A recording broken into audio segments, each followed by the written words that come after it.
As entrepreneurs, we always take a risk. There's no business that that doesn't have risk.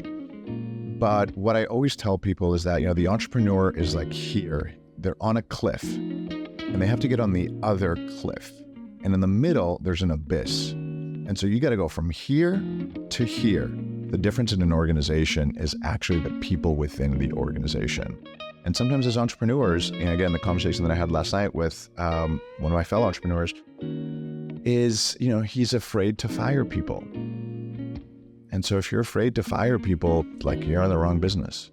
Hey, y'all. Welcome back to Through with a Splash of Tea, a podcast where conversation is key.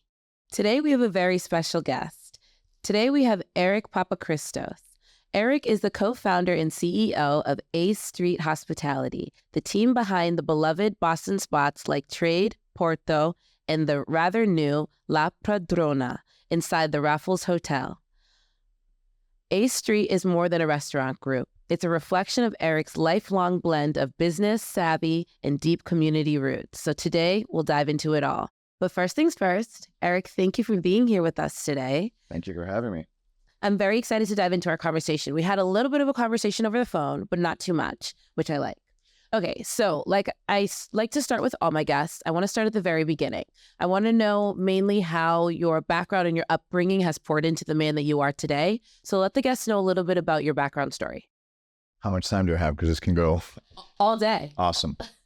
So I am the youngest of two. My parents immigrated to America in the 70s to go to school here, and they met in Boston. As a lot of young adults who come to Boston to go to college, they met here. They were both from Greece, and they got married and had my brother and I. But as soon as I was born, we ended up moving back to Greece because that's where all the family is, grandparents and so on and so forth.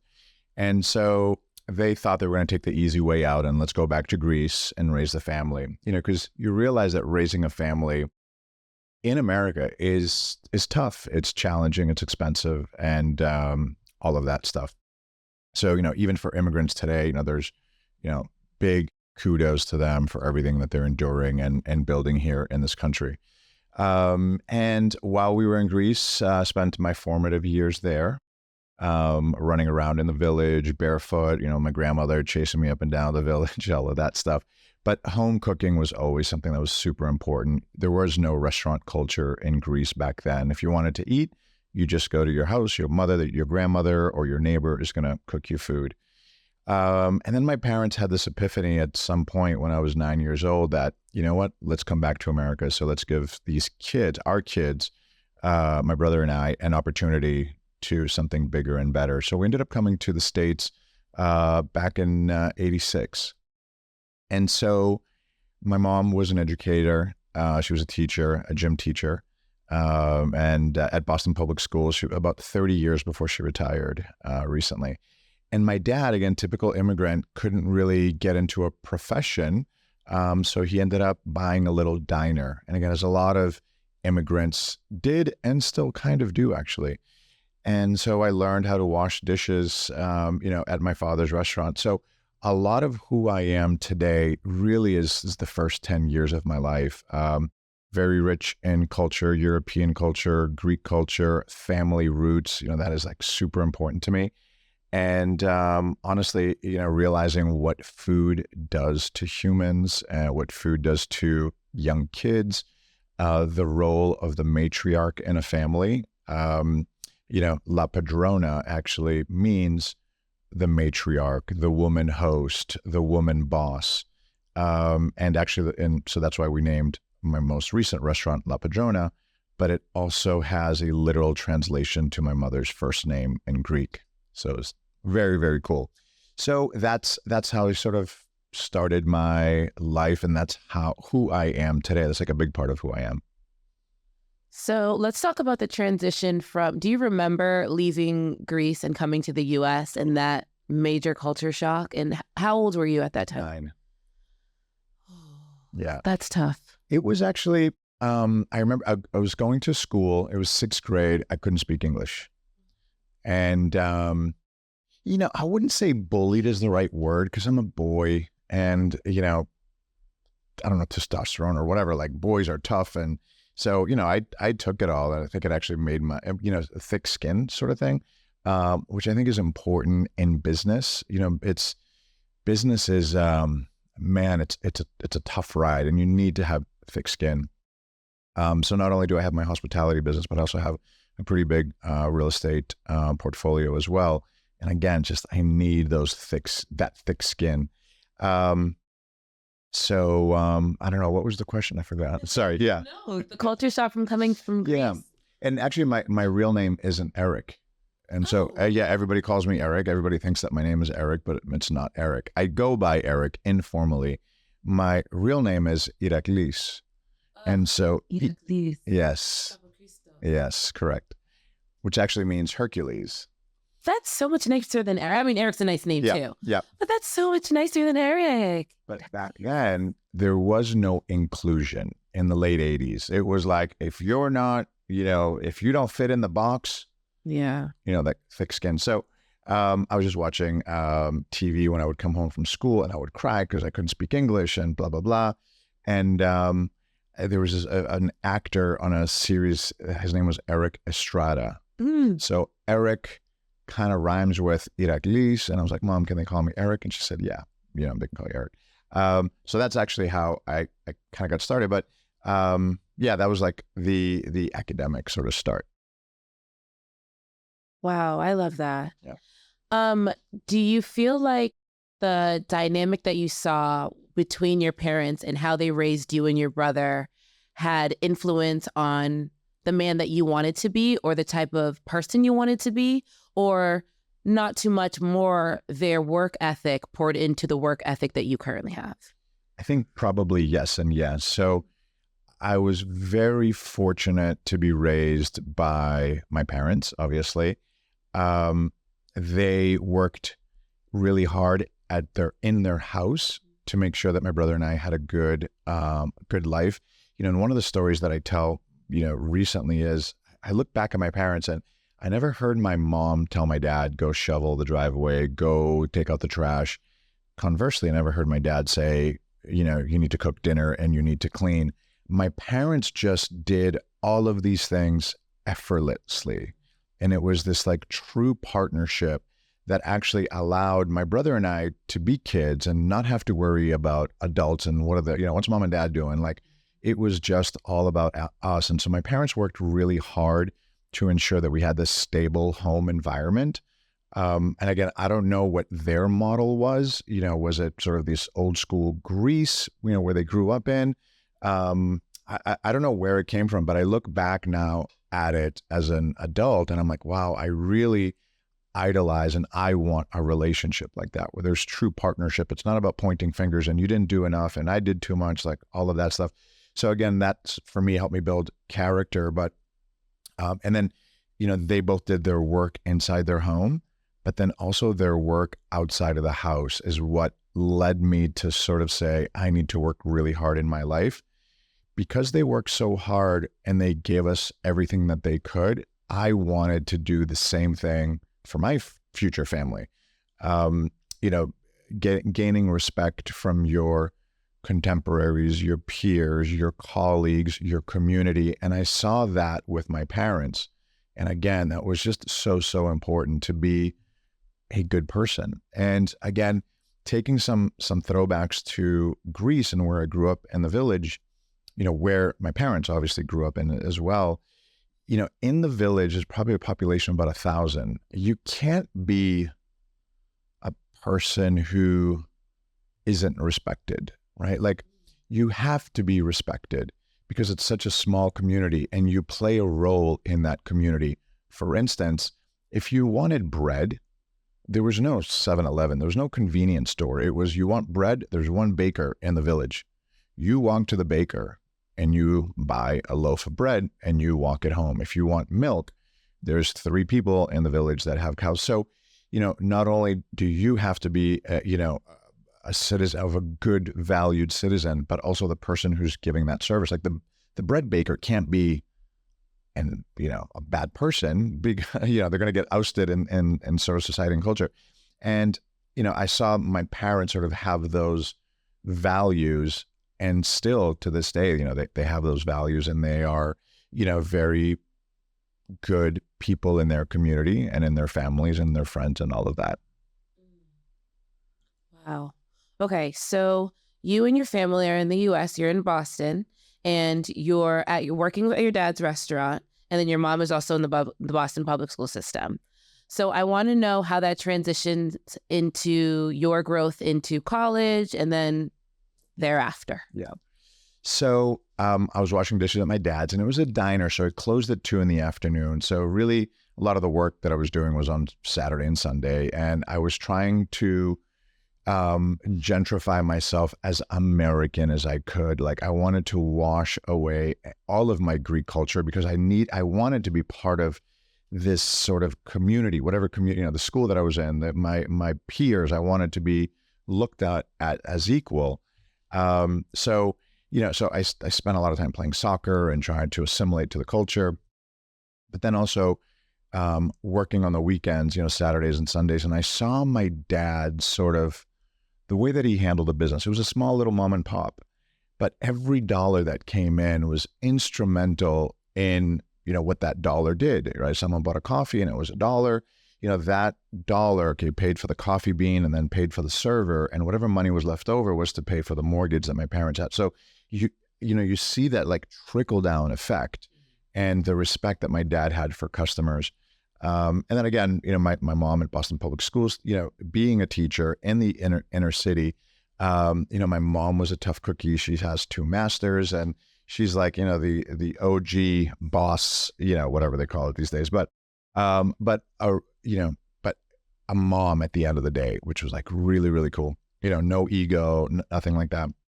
So I did that, all through high school, and I think I had a, pretty, I learned English obviously and all of that stuff. So I went to Suffolk for undergrad, so I had to go to downtown Boston, and because again we're children of immigrant families, the families are sort of kind of push you to, certainly back then, into higher education, right? You need to go become a lawyer, a doctor, or whatever, stuff like yeah. So I actually went to Suffolk to go become a lawyer, but after a year, I was like, this stuff is like so over my head, like just over my head. So I actually transitioned into finance. And I did actually really well. Numbers, I'm a very quant-based person. So I flew through undergrad, and I did really, really well. But I was living in the city and I had to support myself financially. I couldn't go work at my dad's because my dad's closed at 2. I had school during the day. I played soccer as well. So I needed a source of income. So I started bartending because it was sort of easy for me to associate hospitality, working at my dad's, then I can go bartend somewhere in the city. So I was bartending in downtown Boston when I was 17 years old in 1995. It was a lot of fun. Did it all through my undergrad. And then I was like, okay, I'm good. I'm in finance. I'm going to go work at a finance company. I was like, no, I'm not ready. So I went and got my first master's and still bartending at night. And then I was like, okay, now I have to go out to the real world and get a finance job. Wait, I want to stop you real quick. Wait, why didn't you think you were ready? I interned actually my senior year of undergrad at a company called Prudential Securities. It's kind of like a John Hancock, doing finance for them. And honestly, I couldn't, there was something about sitting in an office. I was like, I'm not ready. And so I was like, all right, let me go get my MBA and maybe that will open up some other doors. So I went and did my MBA, again, bartending, all at night. And so then I got my first corporate job working at Harvard University doing corporate finance for them. Again, I had a really hard time in the beginning, really kind of getting into an ebb and flow of work. I liked it. I liked the analytical side a lot, but I still bartended at night. It was like the thing, it was just like my release. I knew the business really well. It was very social. People are, interacting. And so it was a lot of fun. So I would go during the day and, I didn't wear a suit, but, wear your whatever professional attire. And then at night I can just kind of relax. So I really burnt the candle on both sides, so much so that I went and got a second master's from Northeastern in finance, because I was like, okay, maybe this finance job isn't what I really want. Let me go get another master's and maybe it's going to open up some other doors. And the door that it opened up was actually me opening up my first nightclub when I was 26 years old. I needed to do it. And wait, yeah. Eric, what? Yeah. You just dived into it? Like you were like, hey, I love how the being in the nightlife makes me feel. Let me just do this for myself. Correct. Yeah. As an entrepreneur, and even still today, when I sort of mentor or give advice to, I was actually just at Northeastern speaking a couple of weeks ago, last week, 2 weeks ago. And, it's, as entrepreneurs, we always take a risk. There's no business that is, that doesn't have risk. But what I always tell people is that, the entrepreneur is like here, they're on a cliff and they have to get on the other cliff. And in the middle, there's an abyss. And so you got to go from here to here. So you can run really, really fast and try to jump it. That's one way to do it. But if you fall in that abyss, you're done. If you open up your business and you fail, my God, it is so tough. It's part of the process, but it is really tough emotionally, psychologically, even physically. So what I tell young people is you got to minimize this gap. So you don't need to run and take this like leap of faith. Take a little hop of faith. And so what I did early on was I partnered, when I was 26 years old, I partnered with these two gentlemen who I had worked for 8 years before. So when I was bartending at nights, I stayed true to one place, to these two owners. I busted my butt. I never took a weekend off. So they saw this, young kid who's like, man, he's here every weekend. He's busting his butt. I'm not stealing. I'm not drinking. I'm not partying. I'm going in to do my work and I'm going home. And I was really, really good at it. I was voted best bartender in Boston, 98, 99, and in 2001. So again, these gentlemen saw that. So I put a business plan together in 2004 and I said, I want to open up a nightclub. Do you guys want in? Long story short, of course. I mean, why wouldn't they put their money on a, young kid who is so ambitious and hardworking, faithful and committed? And so for me, it was all of that stuff that I did. I would just like minimize that gap. And I still minimize that gap up until today. I'm opening a couple more restaurants next year. I'm have a lot of development plans in the work. And from the outside looking in, one would say, wow, like, you have this huge locomotive going. There is no more risk gap. It's like, there's a risk gap every day. Oh my gosh. That's such good advice. Mm-hmm. That is such good advice to focus on just minimizing the risk gap. Yeah. And not only just that, but like the idea that like, if you're working for a company that you really enjoy, you're working for a team that you really enjoy, if you keep that good standing, if you keep that positive, if you keep them having a positive image of you, then that creates future endeavors. Absolutely. And future connections. That's so good. Oh, okay. One last thing I want to say about that. I'm in the midst of opening another business, and I reached out to somebody that I wanted to be an investor yesterday. And they're like, yeah, sure. Like, I'll invest. And this person is now one of my closest friends. But the first time we met is I worked under him, and we just kept, and I just stayed true. And it was never I know in the future that I'm going to grow and I'm going to need them. But it was like, I enjoy this space. I'm going to provide respect to it as long as it respects me. And that has grown into an investment opportunity. So good. Yeah. Our world is all about our world is all about relationships. I mean, if we dissect everything that we do day to day is all about relationships. And so even think about it, like social media, right? It's the biggest platform of activity. It's a relationship. It's relationship. You're on Instagram or Facebook or whatever, or LinkedIn, because you want to be connected with somebody else. And sometimes we forget that that's actually what we're really trying to do. And if you, again, peel back the layers, and to your point, you were being authentic with that person. And if we can just be authentic with everyone, it's amazing what can happen in the future. And one other thing that I think is so powerful is that no knowledge is ever wasted. And I think that is, again, I studied finance, and one would say, why are you opening up a restaurant when you studied finance? Like, the two have nothing to do with each other. of course, everything has everything to do with each other. So, again, as an entrepreneur, I something that I always talk about. Oh my goodness. Okay, we have to go back to the story. Sure. So you have to go back to you opening your first nightclub after getting your second master's or your third master's? Second master's in finance. Yeah. Okay, so was the opening of your nightclub, was that like you telling yourself like, okay, I'm done with finance, or I'm going to still keep, you were done? I was done with finance. I needed to take a leap of faith, right? So the story gets a little crazier. I love it. It's almost unbelievable unless you were there with me. Not unbelievable and like, oh my God, it's like so fascinating. So I opened up my nightclub and it was super successful. We made our money back in the first year and we were just pumped. And I was saying to myself, I'm going to open up nightclubs across the country. Like, I'm so good at this. I'm going to, and my partners were uber wealthy. But I realized after about a year, I was like, this is just not, like, I don't want to be up till 4 o'clock in the morning. Everyone that I was interacting with was drunk, obviously. Yeah. There's fights every night because that's what nightclubs are about. And I was like, oh, hold on. I'm like, damn it. I love this business, but I don't like the 4 a.m. and it's a tough lifestyle business. So I said, all right, I need to still stay in hospitality. What do I do? And again, sort of remembering the roots of my dad's diner, I ended up actually buying a diner in Dorchester in 2007. Diners are pretty easy in regards to food. There's no really culinary innovation that comes out of a diner. People go to a diner to eat food because it's comfort food. They want something that's like tried and true and simple. So I was like, okay, I can do that. And I can sort of like, I can be the chess player in that.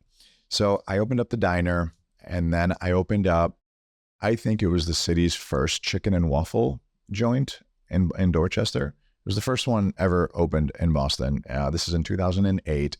I got the idea from Roscoe's Chicken and Waffles out in Los Angeles at that time. And, it was super fun. It was successful. And I started to now get traction in food. So I still have the nightclub, but now I got my traction in food. And I'm like, okay, where do I want to go now? And so I ended up meeting she's my current business partner, chef partner. She's probably she's the strongest chef in Boston in the last 40 years, I believe. And she's a powerhouse woman that's, working harder today than she's ever had. But we had the same ethics in life. And so we met as friends. I would go to her restaurant and we realized that we have the same common interest of opening up a restaurant together. So in 2011, we opened up our first restaurant together called Trade. So it's about 15 years ago now. So once that happened, I ended up actually selling the chicken and waffle place and my diner. I still had the nightclub, so I can focus on this huge restaurant that we opened called Trade in downtown Boston. So it was sort of like graduating myself to the next level. And then from there, the easy story is from there, we just started to compound and open up more restaurants. And now we have 9, 2 more in development next year. That's how I got into food. And I still don't know anything about food. Like, I've been like, I don't even know. I can boil water probably, but it'll take me a while to kind of figure it out. But what I bring to the table is really all of the stuff that I learned from my dad. And again, my dad was never a cook. He just knew how to scramble eggs because, that's it, right? Because that's what a diner does. And so, what I bring to, my partnership is really all the business background, all the professional business background, but also all the academic business background as well. And just compound that into my business. Yeah. That's one of my favorite parts of your story is that like, it's not like you're this major chef, went to culinary school, who loves food so much. Like, no, very much a businessman who just grew up around business and just got it. I love that. Okay, so did you ever feel like the desire, were you ever pushed to like, all right, maybe you should go to culinary school or you should do something food related, or no? No, actually completely the opposite. And, you hear it from immigrant families, even still to today. My father said to me when I was working at Harvard and I was leaving to open up the nightclub, my dad said, if you ever go into this business, I will never support you. And I was like, okay, great. Watch this. It didn't offend me when he said it. And some people are like, how did you feel? I was like, I felt like what a young adult would say, like, oh yeah, no problem, watch this. And I'm going to prove you wrong. And I never felt an ounce of bitterness from my dad sort of saying like, I came here to America for you guys to go become doctors and lawyers. And here you are opening up a nightclub. It didn't come from that perspective. Looking back now, I've been a business owner for 21 years. Now I know what he was talking about. It is the unconventional lifestyle and the high stress lifestyle. So the unconventional lifestyle is, Friday and Saturday nights. That's to me is like a Monday morning at 9 a.m. Like that's where the action happens. And so if you have a family, it's really, really tough.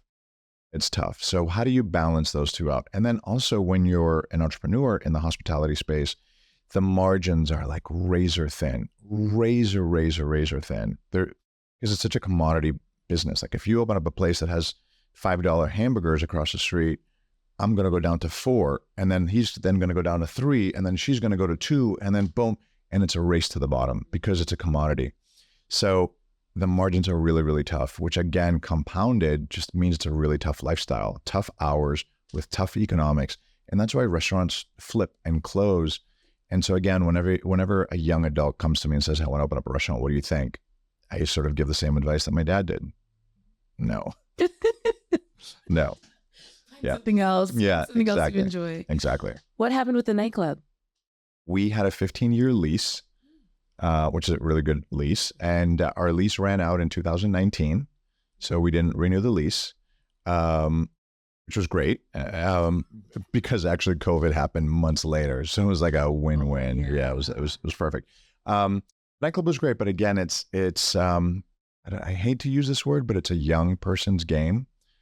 Again, because of those hours and that lifestyle, it's like, who wants to get a phone call at 2:30 in the morning because the bartender stole money? I don't know, something like that. Yeah. I get that. Yeah. Okay. How was it? Because like your businesses are your babies. Like for entrepreneurs, like our businesses are our babies. So I understand being able to see the long game. That's so much of what entrepreneurship is. Like, hey, I'm forfeiting this now. So in 10 years from now, I can have 6, 7, whatever, 8 businesses. But on the other side, it's still foregoing your first babies, your nightclub, your chicken and waffles, your diner. So how was that detachment? Or were you ready and so focused on the future goal that you were like, hey, I can do this. I know what I'm going to create. Yeah. Business is a game of numbers at the end of the day, right? And exiting a business will happen. And I know at some point, knock on wood, my restaurants will close. I may or may not be alive. Hopefully I'm not alive, but my businesses will close at some point. Like every business closes at some point. So you have to treat it as, it's almost like if you have a child, your child probably will get married, or your child will have another relationship. Your child will build a life of their own. So at some point, it's only sort of natural course that will happen. So for me, it was, as long as it's a positive business transaction, not to talk necessarily numbers, but the diner that I sold it for just about 10x what I bought it. And so again, for me, it was a very successful exit. And the same with the chicken and waffle place. So that had about a 5x. So for me, it was like, okay, build value, great, take this money, now start something else, and boom, boom. And, that's business. And we still do that to this day. We don't open places magically. We have to take, whatever earnings we have. And now you either can go buy, a car or go open up another business. A lot of times we just sort of shift money. Once you earn your money, you take it and you buy another business. And actually one of my big things right now is I'm building a real estate portfolio. And that, again, no knowledge is ever wasted is like such an important thing, because my real estate development, actually, it was a shift from COVID, because when COVID came, we had to shut everything down. So I laid off, at that time I had about 500 employees. I had to lay them all off, including myself. But honestly, as an entrepreneur, like that's like our calling.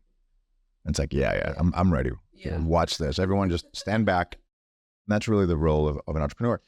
I don't cook at my restaurants. I don't serve at my restaurants.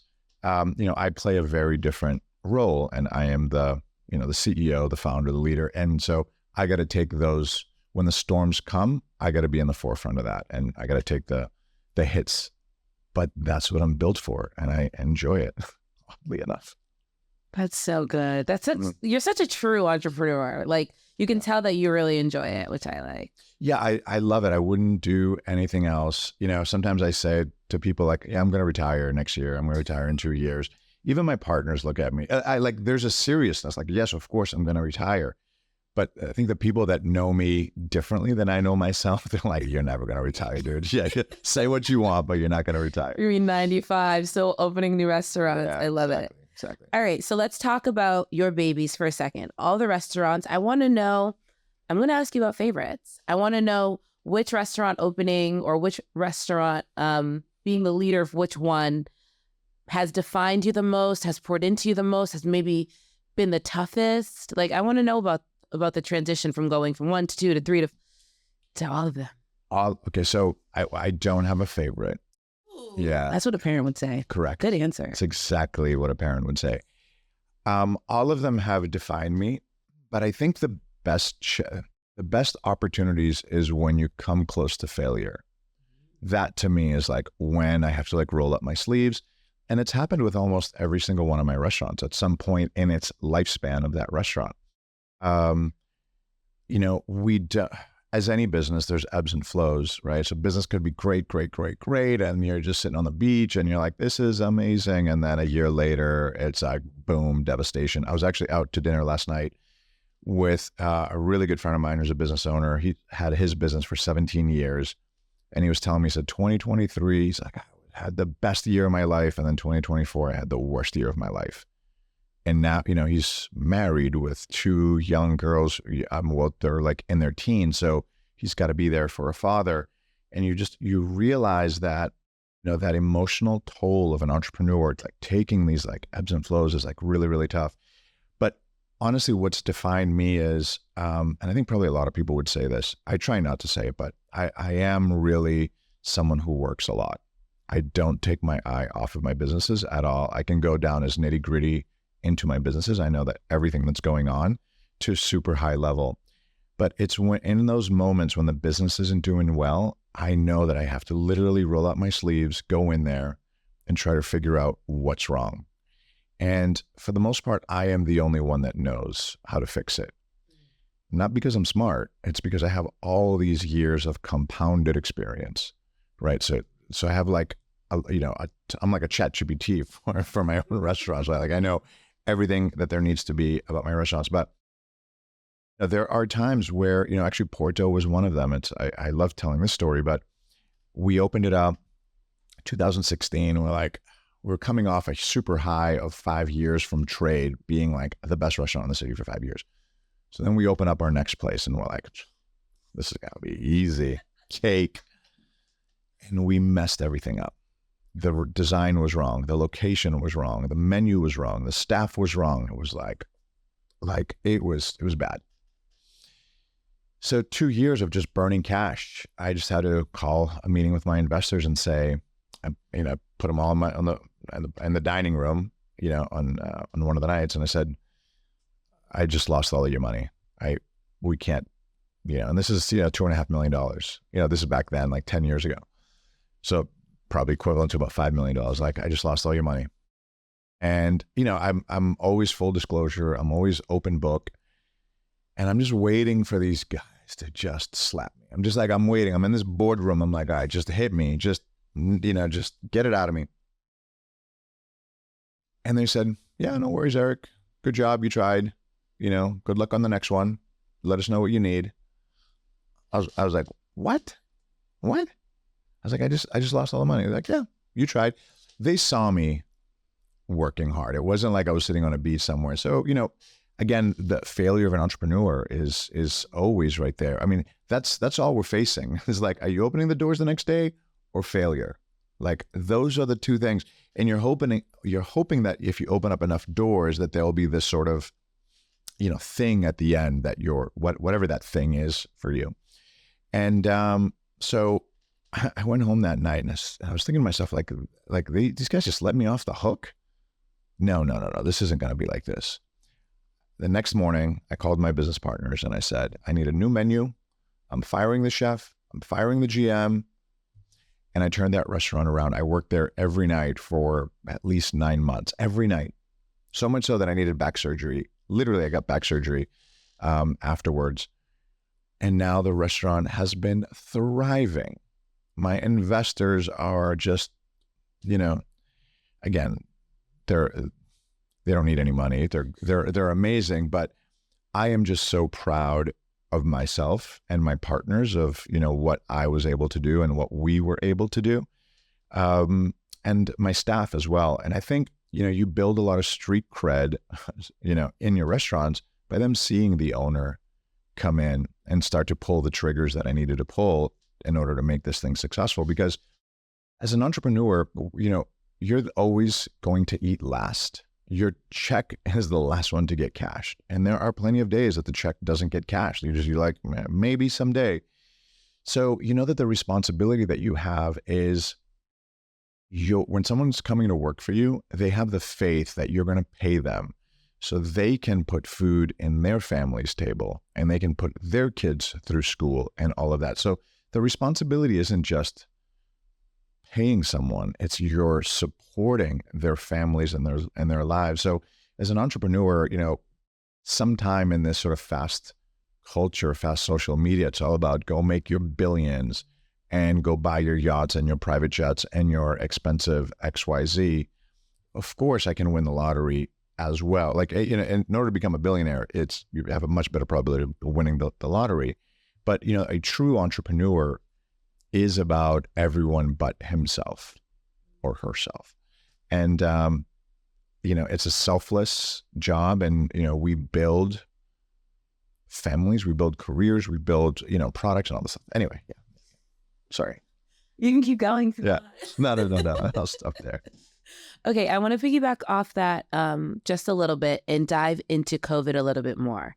Because COVID, I think it was I believe it was the first time for a lot of us to be in a situation like that, with the mass shutdowns, with different regulations being rolled out pretty quickly. People can dine outside, but it has to be 6 feet and all those changes. So as somebody who owned so many restaurants during a time where it was so different, the first time we've ever been through something like this, and keeping in mind that you being this owner means that you're creating a space where people can put food on the table, where people are able to feed their families. That's what that means. And then the government is talking about a shutdown. What does that look like in your brain? Like, what happens? So remember, it was March 15th, 2020, that in Boston, everything got shut down by the governor. And I was calling my peers across the country and saying, hey, what's happening over there? And I was in this place that I really thought people would never sit across from each other, ever. And I thought we would be so bacteria focused that we would just be literally living in bubbles, right? And so the next morning, March 16th, laid everybody off, right? There's no revenue. So how are you going to pay someone? If I can't sell a cheeseburger, I can't. The government programs that were put in place were not necessarily that helpful for restaurants. It was very, very sad. And so for us, the pivotal part was, and still to this day, we have so many undocumented, I don't know what they're called, undocumented aliens. Yeah, I call them immigrants. I'm an immigrant. But a lot of them, and immigration reform hasn't happened in the U.S. in over 40 years. Every election cycle, everyone talks about immigration and blah, blah, blah, blah, blah, and nothing ever happens. And again, I see it because when my parents were here in the 70s, they were able to get their green card. After that, after the mid 70s, like impossible to get a green card. Impossible. You have to get married. That's so stupid. Anyway, that's another topic. But with that, what we realized was, oh my God, not all, but a good percentage of our employees don't have benefits. They're not getting the $600 a week that the government said for everyone who's not working. You get $600 a week plus your unemployment. So there were a lot of the U.S. citizens that were our employees didn't want to come back to work. They're like, oh, I'm sitting at home making more money. When am I going to go to work? And the polar opposite side was the immigrants that we have, that every restaurant in this country have. You know, they're probably 80% of the workforce in the restaurant industry. They had zero benefits. So what are they supposed to do to feed their family? Like, it was like, it's unbelievable. So my partners and I called our investors and we said, listen, these kids, these employees, I call them kids because I feel like they're my kids. I'm probably the oldest one in my company at this point. I said, we need to raise money. We need to raise money because we need to feed these kids. So our investors in 24 hours raised $150,000. So this isn't like an investment. This is just, here's some charity. So what we did is we called all of our undocumented and said, come to work. If you want, if you feel safe, come to work, we'll pay you. And what you're going to do, because all the restaurants were closed, you're going to cook food for the hospitals and first responders. So that's what they were doing. We're doing hundreds of meals. So we slowly started to bring in our staff. So we laid off over 500. And then every week it'd be like, 10 more staff would come in, 10 more staff. And there was a lot of really good sort of nonprofit agencies that were helping us and helping others do this cooking for first responders. Like, it feels like yesterday, but it was, 5 years ago, unfortunately. Fortunately. So again, that really helped us define, who we are, as a restaurant group, and sort of coming out of COVID. And so we did everything out of Porto, actually. Remember the restaurant that I was telling you about that was like on the brink of bankruptcy? It was those employees, 2 years later that busted their butts, that came into work and, cooked for first responders. And they would cook for their families, for East Boston and Chelsea, because again, they didn't have any food. So they would just bring home bags of food to their families and to their communities. And, we pride ourselves, restaurateur, you won't find a restaurateur driving a yacht, right? Like that's not the business. If you want yachts, it's like technology and AI, I don't know, whatever world that is. But, ultimately at the end of the day, yes, we can be successful. But we need to really put our guests first, our staff first, and our community first. And then sort of we eat last. But yeah, that was a very big defining moment in COVID. And those kids worked so hard for themselves and then for us. And then after COVID, Porto had gotten we were so busy after COVID. And I was like, how can we produce so much food and revenue? And I don't know if this is true, but sort of the analogy that I have in my brain is that we were here for these kids when they needed something, and now they're here for us when we need them to produce. And so, again, it was this like unspoken symbiotic relationship. Yeah. That's amazing. Yeah. Yeah. It's a really wonderful story. And there's tons of these stories in restaurants and communities. Yeah. Truly giving back, but not just giving back, like giving back when like the world needed it so much. We yearned for community, yearned for just being able to help each other and being able to be together and try and physically be closer, but we could only be 6 feet. We yearned for it, and you created that. Yeah. Yeah, it was really cool. And, and as an entrepreneur, again, we spoke about it a few minutes ago, but yeah, I mean, I thrived through COVID. I love that. Okay, we have to rebuild. This is my calling. This morning, there's nothing much for me to do because all the restaurants are running good. I just wait for my phone to ring because it's a crisis moment. And that's when I have to jump in and sort of fix something. But COVID was really, really great. And again, it's one of those moments that it was really, really difficult, but it helped me get better at what I do. It worked out really, really well. Wow. Okay, I want to know what's a crisis enough to call Eric about? Because as the CEO, you don't call a CEO because somebody burnt their hand. So what do they call you about?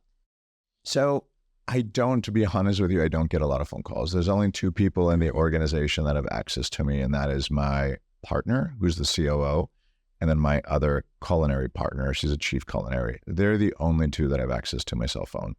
And so I don't get a lot of phone calls. So that's, It's not too crazy. it's not too crazy.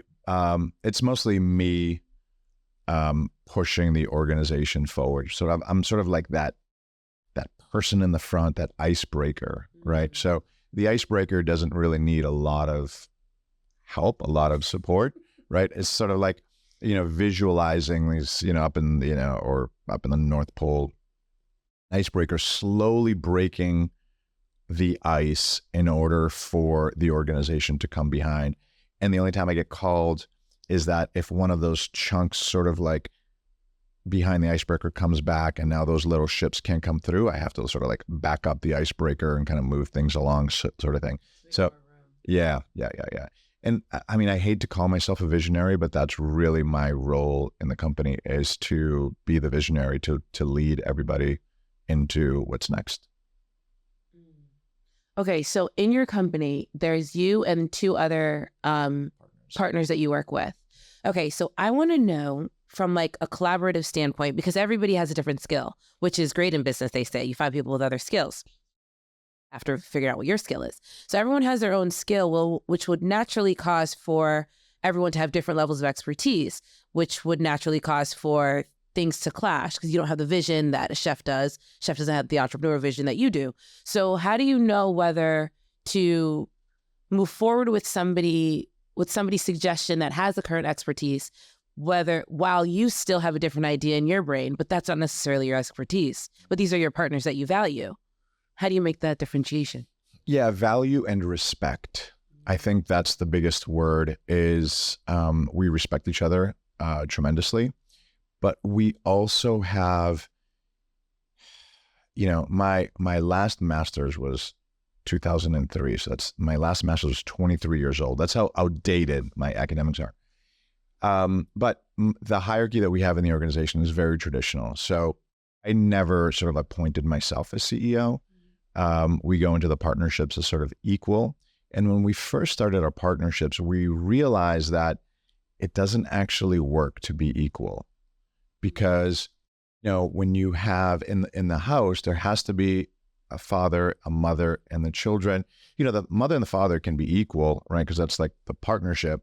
Even then, it probably makes sense that one is above the other from a hierarchy standpoint. But again, I'm not a relationship expert. But let's say mom and dad are at the same level. The kids cannot be at the same level as mom and dad. Kids need guidance, right? That's my opinion. So the same happens in the organization with partners. So as nice as it may sound that we can all have the same voice, we're all going to pull each other apart in our own different ways. And it wasn't healthy in the beginning.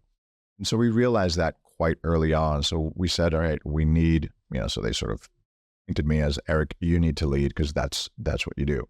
So in specifically to answer your question, we sit and we meet weekly, and we see what priorities the COO has, what priorities I have, and what priorities the culinary has. And ultimately, at the end of the day, it is my decision, if they want to put something on the menu. Because I am respectful, I'll say, let me taste it, put it on. Let's see what the sort of opinions are of the people at the table. And it's not my job to I like this dish, put it on. I'm actually looking at everyone else's reaction. And I'm taking my industry experience and my restaurant experience, is this going to work? Have I seen this at a restaurant before? Do people want this? And actually, so my role is really playing the guest. So every time I'm critical with my staff, I'm not critical because I'm smarter. I'm just critical because this is what a guest would think. Yeah.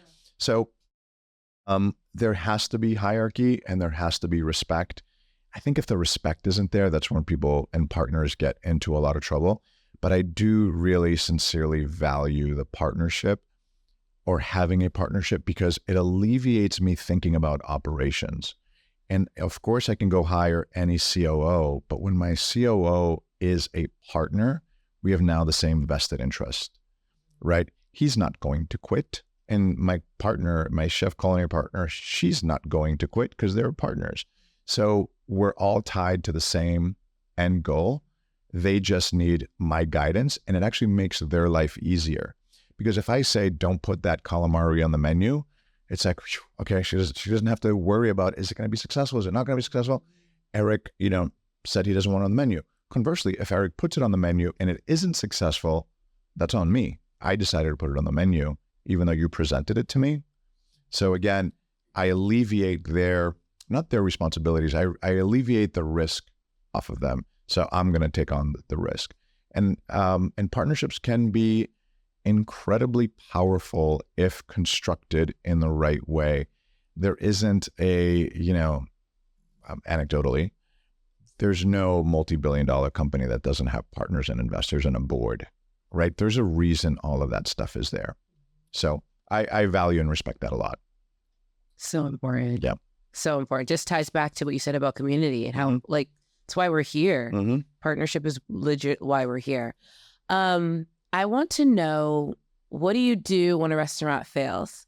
And okay, that's too vague of a question. My question is, I want to know, at what criteria do you need to implement change? Because I assume that opening night isn't what tells you whether a restaurant's going to be, the menu's going to be good or not. So at what criteria do you implement change for a restaurant that's not doing well? And then if a restaurant continues to not do well, what do you do? What happens in the next meeting where you're like, okay, we have to flip this? Where do you flip? Where do you start? What do you do? So because of my finance background, I'm very quant-based, and a business is a business at the end of the day. Unless you're a billionaire and you have some passion projects, great. But a business has to make money, right? You don't go work at Fidelity for free. You go work at Fidelity because they're going to get a paycheck. And the same has to be true for an entrepreneur. Like, you have to make money. Otherwise, what are you doing? And it has to be substantial money, meaning that it should be at least what you would be making working for someone else, right? Sometimes entrepreneurs cut themselves too short. You have to run it as a business. And something that I always say as well is, if you're not focused on the numbers, then you don't really actually have a business. It's almost like saying, I'm in a car race, and you need to look at your fuel gauge, you need to look at your speedometer, you need to look at your tachometer, you need to look at your tire pressure gauges. All of those things are telling you, how well you're doing. Right? You see your first place, your second place, your third place. But so that is an important number, but also everything in your dashboard. So I manage my businesses a lot through my own dashboards, through the financials. So, okay, what does this need? What does that need? Sales are great, labor cost, boom. So I can really analytically find the issues in my restaurants really, really easy just by looking at the financials. The first part. Second part, when a restaurant isn't doing well, it's actually the same. Even with when a restaurant's doing really well, you actually still have the same problems, different solutions, but same problems. For restaurants doing really, really well, you have to capture all of that to ensure that it doesn't change into the future. Almost all of my restaurants have opened up with wild success. And then when we look away, they start to slow down. It's like, you got to look at them again.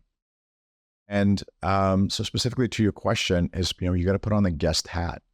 And okay, so why isn't the restaurant successful? Is it menu is too expensive? Is it the food isn't good? Is it because the entry experience? Are you on the wrong side of the street? But you can't test that. You can't test all those things. Correct. And that's what makes our business so tough. Starbucks, or Dunkin', or McDonald's, or like the biggest multi-billion-dollar companies, they close restaurants. So if they don't have the formula, we certainly don't have the formula. So restaurants are extremely, extremely picky. People would say, well, location is everything. So it's not only do you have to be in the right city, you got to be in the right neighborhood, you got to be on the right block, and you got to be on the right side of the block, because even someone was going to say, across the street, I don't want to go across the street. And like that little thing, right? Like, how would you have known it? And so sometimes we fall in love with another thing that I say to my guests: don't fall in love with your product, fall in love with your guest. Right?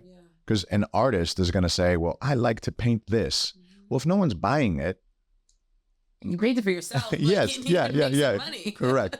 So, and that's great. If you want to be an artist and just paint stuff for yourself, that's great. But if you're an artist, but you have to put food on your table, you have to ultimately make art in order to be sold. Yes. And it's the same thing with us. So, it isn't sort of a one-shot easy answer. If the restaurant isn't working, what do you do? I now have to go there and I have to spend a lot of time. And I'll find things wrong within minutes, maybe sometimes even seconds, right? And I don't know if that is what is going to change it, but I at least know that I got to do these 50 things. And, and then am I measuring change? And how am I measuring change? And is it being successful? Is it being successful? Ultimately, if you have really good food and really good service, like exceptional food and exceptional service, you're going to be busy. And so how do you have exceptional food and exceptional service? And you have to find exceptional people. That is actually probably the biggest challenge of an entrepreneur. And, what defines one restaurant, my restaurant, let's say, another successful restaurant across the street, is who is working in those restaurants, right? So I can say that my chicken recipe is the best. But this place is busier and they're selling more chicken. It's not the owner who's the genius. It's the owner who hired a really great chef. And it's not just the chef, it's also the line cooks who can make that chicken over and over and over and over and over every single time. So the difference in an organization is actually the people within the organization. And sometimes as entrepreneurs, and again, the conversation that I had last night with one of my fellow entrepreneurs is, he's afraid to fire people. And so if you're afraid to fire people, like, you're in the wrong business. Why? Because it's your staff that's going to make or break you. Unless you're a business of one, it's your staff that's going to make or break you. Why is he afraid to fire people? He believes that he won't be able to hire anyone else. Right. It's almost the same with the relationships, right? Like, some people don't want to break up their relationship because they're afraid of being lonely. Well, do you want to be lonely or do you want to be in a bad relationship? What do you value as worth? That's what you have to ask yourself. Correct.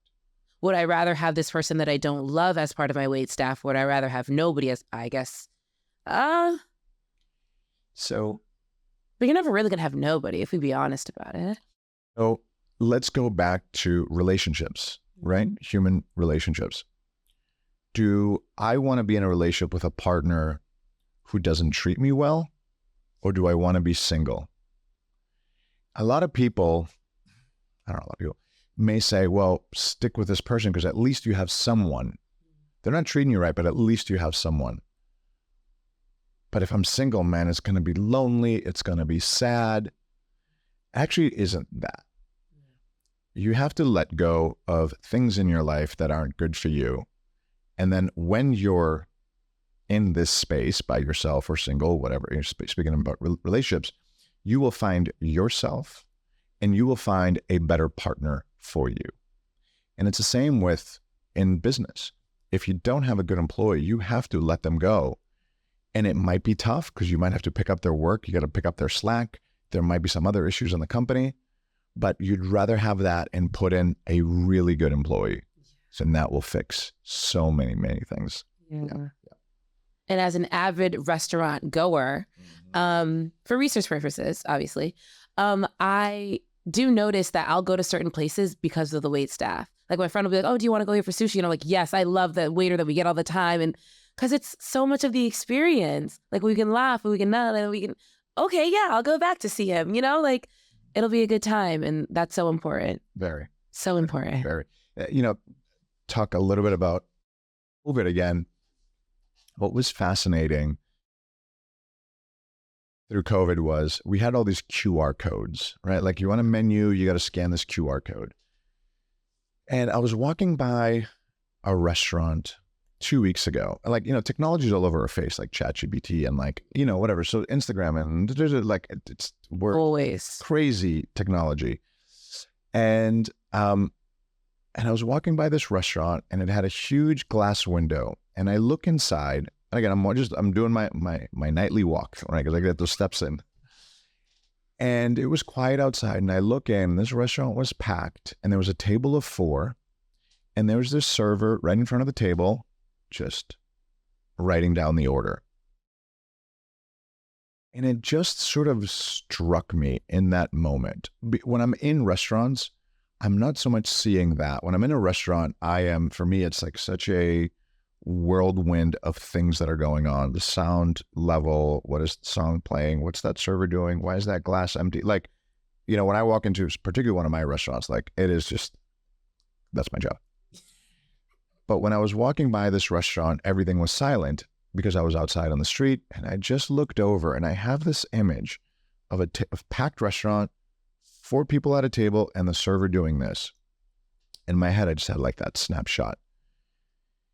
And I was like, wow, all a server's job is to just, you want chicken? He goes, tells the chef, chicken. The server doesn't do anything else. The server is like the easiest thing in the world. So then why do we have servers? Then you realize that the humanity and the relationships, we had QR codes. We had them because we were sort of, that's what the world was saying. And nobody told restaurants to stop using QR codes. We just intuitively realized that our guests want that connection with the server. And the server's job is just to make you feel at home, is to make you feel like your grandmother. Like when you walk into your grandmother's home, I have fond memories of my grandmother's. You walk into their home and you could have been the biggest brat that day. You could have been you could have gotten an F in school. You could have whatever happened. You go home to your grandmother's love and your mother's love, whatever, that home love. And particularly for me, then it goes into that next level of food and she's nourishing you. Like that is a whole other level of respect. But, COVID and technology, for me was, wow, people actually really want human connections. And so that's what we really enforce in our restaurants. Like, I think we have, my partners and I work extremely hard, have really, really great staff. But I think what I love to hear is when someone emails me or calls me or sees me and says, oh my God, I love going to XYZ because your server, your bartender, your manager, that to me is like, fills my soul. Yeah. That's the important stuff, because you can never train that, right? I can train you how to slice a tomato. I can't train you how to smile to a guest when you're having a bad day. You either have it in you or you don't have it in you. And so I just love knowing that my team is hiring and cultivating that type of culture in the organization. That was so good. Yeah. I've had countless conversations about how we funneled into the QR code people due to COVID, which made perfect sense to me. But I'm going to be honest with you, I never thought about how we so gradually funneled out of it because we needed to. Like because it was like, oh, another QR code. I'm sick of these QR codes. We all flew into that like, okay, this is annoying. And then when the people came in, we're like, okay, this is normal for us. Oh my gosh. Okay, Eric, I want to dive into who you are externally of the restaurateur for just a moment. So you dabble into real estate. Talk about a little bit about that, and then a little bit about some other things you do, and then we'll go into how people can connect with you. Fantastic. So, one of the things I said earlier is that no knowledge is ever wasted. And so I got into real estate during COVID because I thought I was going to go bankrupt. Like, no one's ever going to go to a restaurant again. Everyone's going to be microwaving and going to Chick-fil-A drive-through, myself included. And had this epiphany. It's not so much an epiphany, but I was like, okay, I'm not going to be a restaurateur anymore because all my restaurants are closed. What am I going to do? Like, I still have, a lot of years left in me to work, and, I'm going to go bankrupt. So I got to figure out what to do. Literally, we're skimming that line of you're done's, figure it out. And I was like, okay, as restaurateurs, what do? We bring people to an obscure location, a restaurant, which is inconvenient. You got to go find parking. You got to get out of your house. You got to get dressed. So, for us, it's not just about, thank you for coming in for dinner. We know you had to take a shower for the most part. You got to take a shower. You got to get dressed, and you're going out, and you're going to spend the money that you work this week on us. You could spend it on anything else, but you're coming and spending it on us. So we really, really value that. So, okay, so that's gone, but we bring people to an obscure location and we give them something, and then they pay at the end of the night. I was like, okay, I'm like, for some reason, real estate popped into my head, because I'm like, okay, and real estate is sort of like the same thing. You build a nice house, a nice building, you put nice amenities in there, and people come in. They don't come for the night, they come for the month, or for however long the lease is, for a year or something along those lines. So ended up again on the verge of just like putting it literally all financially on the line and say, I'm gonna do this real estate development. I'm gonna do this whole process. And so I ended up buying these buildings in one of the restaurants that I have in the suburbs, and ended up just buying them all and said, okay, I'm gonna just swing for the fences here and entitle them, get them zoned, get them permitted, and we're actually starting construction in about 6 weeks. And it wasn't, again, because I was smart. It's because as an entrepreneur, I came to that moment of, oh crap, like, what are you going to do? Yeah, right. I can't go to my boss and say, hey, right. It's like, you have to figure out your life as an entrepreneur. And so that was a big pivot moment for me. And so, yeah, so now I have that on my resume as well, 200 unit, real estate development, plus, 9 restaurants, 2 more opening up next year. But on the personal side, so on the other side of me, what are my hobbies? I don't, that's a really good question people ask me. Work is my hobby. I do have this thing, and I think maybe a lot of entrepreneurs have it. Sometimes I'm afraid to work, because when I get into my work, I can't get out of it. It is this like adrenaline, this like, sometimes if like I could go for like 3 days straight, not sleeping, but I'm on this like adrenaline, and I'm like almost to the point I'm like, come on, email me back. Come on, email me back. Like, come on, email me back. It's like, hold on. So very similarly to what I said earlier, when I was a nightclub owner, the lifestyle was tough. Being an entrepreneur is probably not any tougher. It's just as tough. I should say not any easier. It's just as tough, if not more tough. So I eat. That is a big part of like my hobby. I am a restaurateur, obviously at heart, and it is literally for research. I just went to Europe last weekend on literally 3 nights. Just hopped on a plane, went to Europe for 3 nights, and came back. And I have a roster of restaurants that I have to go eat. Sometimes I can have 3 dinners in one night. Hence why I need to go to the gym a lot. And as I'm getting older, I got to worry about cholesterol and blah, blah, blah, blah, all that stuff. So I have to just, stay physically active. So walking and hitting the gym is super important for me. That's a really big hobby. And then going out to restaurants. I mean, that is like my love language with my friends, and I'll eat anybody under the table. Not that I'm necessarily proud of that, but for me, when I'm out with friends, I'll order the whole menu, partly because I need to see it, but let's just eat. And sometimes with my friends, they're like, you ordered so much food. Yeah, but we have to try it all. We have to see the different flavors and the different presentations, and it's so important. Exactly. And then we end up finishing it. So I'm like, see? What if I hadn't? Yeah.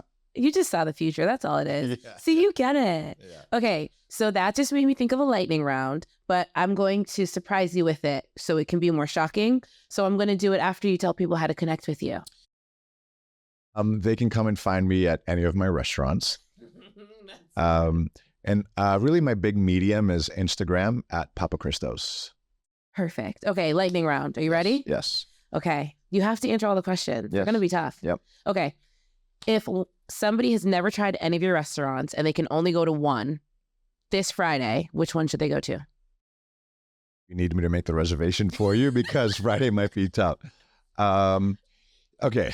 I don't want to have these long-winded answers, but they might be. But it really all depends what if this person wants a little bit more of a sexy, deep Mediterranean vibe, then they would have to go to trade. If they want a little bit more airy, lighter Mediterranean, Porto is the place. And if you want to really get dressed up because you got a sexy, fun date, or you want to go out with your girlfriends and you want to be dressed up, La Padrona is definitely the place. So all of my places, I have a muse. And, even, the next places that I'm designing, like I'm designing them based on what I'm feeling currently, like where I am in my life, what chapter am I in, what chapter am I in my life right now, and how do I envision that? So for instance, La Padrona. So we just opened about a year ago. Best restaurant in the city, blah, blah, we've won like every accolade. It's amazing. And the design is just luxury, chic, beautiful. It's definitely not a restaurant that you have seen in Boston. And that's actually one of the best compliments that I love hearing.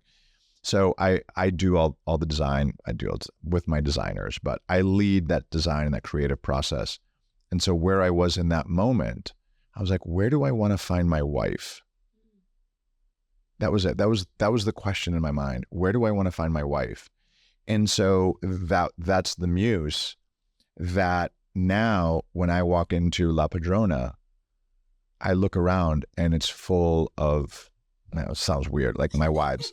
It's these, beautiful couples and women and that got dressed up that were like exactly what I envisioned is who's having dinner there. So anyway, that's a long-winded lightning round question. Jesus. That's so good. Yeah. Do you remember the muse for all of your restaurants? Or do you remember the chapter of your life for all of your restaurants? Oh, yeah.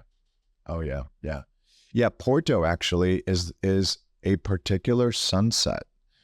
So we opened up Porto in 2016. So sometimes, I don't know, I should probably chat GPT this. Sometimes during sunset, you have this baby blue and beautiful light pink colors in the sky. And they're right next to each other. And I think the clouds are the ones that are like light pink. The sky is this like baby blue. And when I look at that during sunset, that is my muse for Porto. That's what I feel like when I am on the coast of a Mediterranean country, like, Spain or Italy or Greece or something like that. And like, so I took that and I'm like, I'm sitting on a Mediterranean beach. So I go to my designers. I'm sitting on a Mediterranean beach. This is what I'm seeing.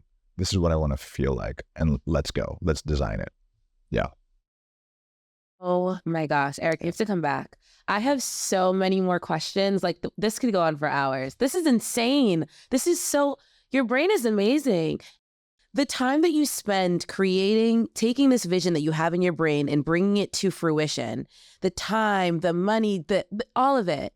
And then to potentially, like this doesn't happen to you often, but to potentially have it not connect for some people. Yeah. And for them to just be like, oh no, it's not that great. But like everything, like I picked this tile color, I picked this. I made sure the menu was spectacular for everything. And then you're saying, no, it's not. I don't know. That might crush me. It is crushing. I mean, we serve about 5,000 customers a day. So first of all, I know that something is going to go wrong. Like a French fry might be overcooked, right? That's a lot of French fries, as an example, or the chicken or the tomato might be diced a little bit too thick, one day because the prep cook was probably looking there and didn't cut it correctly. And then, so for us, it's getting those Google reviews, the Yelp reviews, and it's when they're, and it doesn't happen just in restaurants. It happens really for a lot of artists, and it happens in movies. Mm-hmm. Yeah, you could win an Oscar, and then your next movie is like garbage, right? And that's like, this is your life passion. It's your work. It's your representation. And sometimes people don't get it, which is totally fine. But it is in the way that they come at it that is like really, really tough. It's like really, really tough. My God. Yeah. Thick skin. Yeah. Yeah. Yeah. It's, it's tough. Yeah.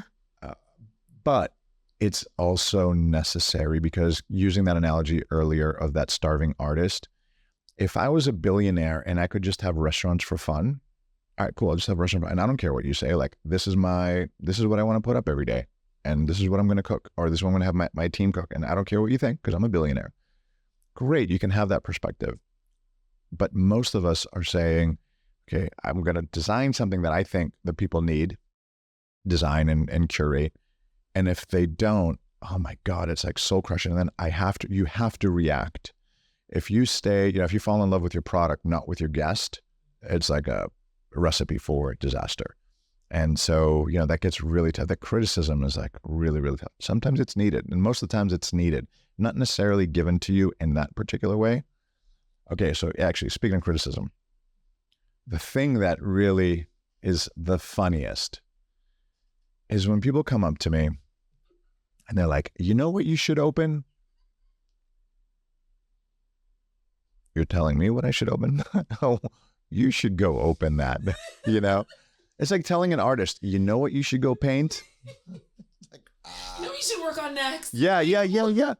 Like, and so my biggest issue with that is at Fidelity, if you worked at Fidelity, if you were just an employee at Fidelity, would I ever come up to you and say, you know what you should work on next? It's like, why are we so exposed? Why? And the other thing that I hate is, sometimes on a Google review or Yelp review, someone may call out my bartender and say, Susie wasn't nice. I would have appreciated if the customer told the manager, right, that Susie wasn't nice. And you're calling out this bartender out in public. This bartender is working on a Saturday night and she may have just broken up with her boyfriend. Yes, she shouldn't have acted that way, but you're calling it out in public. The best way is tell the manager what's going on. And if you tell that to the manager, you're getting a free drink, you're getting a free meal, because the manager's going to be, it's our job to make sure that you have a great time. And we know that things can go wrong. 100% they go wrong. But what drives me crazy is that at Fidelity, when I don't get my monthly report on the first of the month, where can I Google review that? When can I go on blast and say, this admin that works on the 32nd floor of this building, she didn't send out the reports on the first, and she sent it, at 3 p.m. I'm supposed to get them at 8 a.m. Why can't we do that? Nor do we want to.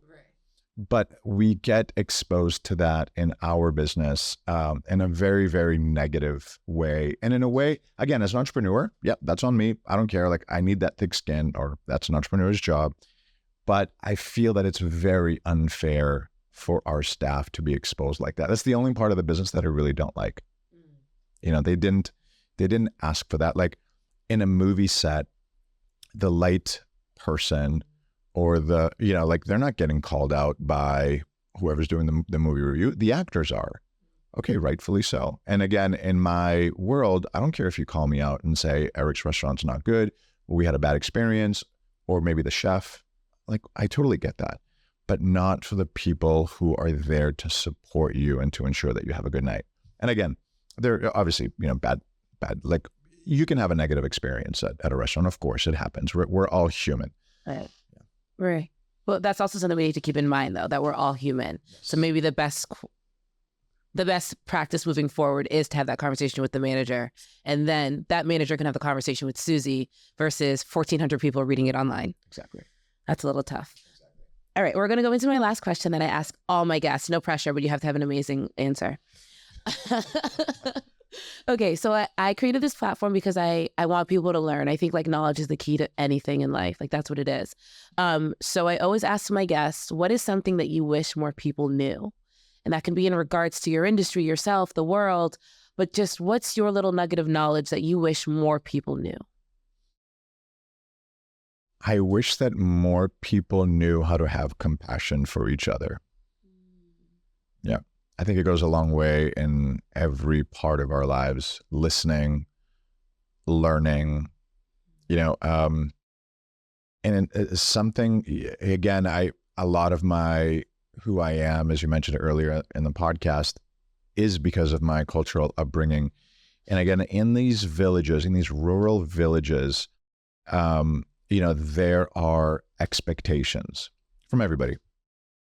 And one of them is you always respect your elders, even if somebody's 1 year older than you.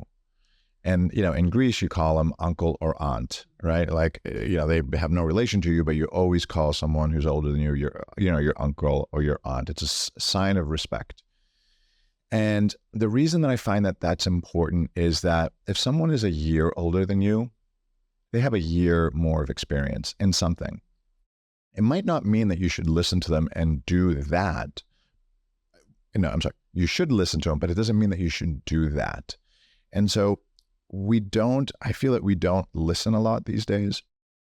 A lot of it is done by our devices, and that we think that we know more than we know.